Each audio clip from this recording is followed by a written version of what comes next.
Kita mulai dengan informasi pertama, Saudara. Data dari Gugus Tugas Percepatan Penanganan COVID-19 Pemerintah Aceh hingga tanggal 7 Juni pukul 15 waktu Indonesia Barat, jumlah pasien positif di Aceh berjumlah 20 orang.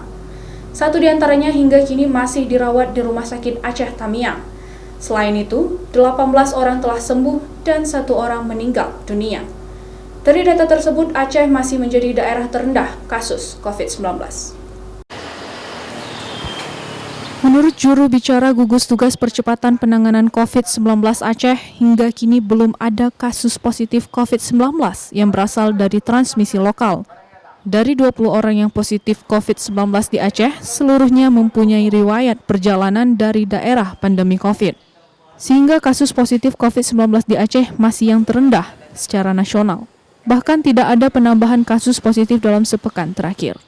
Walaupun tidak ada penambahan kasus positif COVID-19 dalam sepekan terakhir, namun untuk mengantisipasi penyebaran dan memutus mata rantai penyebaran COVID-19 di Aceh, masyarakat tetap diminta untuk mematuhi protokol kesehatan agar Aceh tetap aman dari penyebaran corona.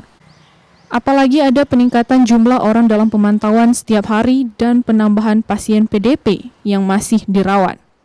Hingga kemarin 7 Juni jumlah ODP di Aceh bertambah 9 orang menjadi total 2.162 orang, sedangkan PDP bertambah 1 orang menjadi 110 orang.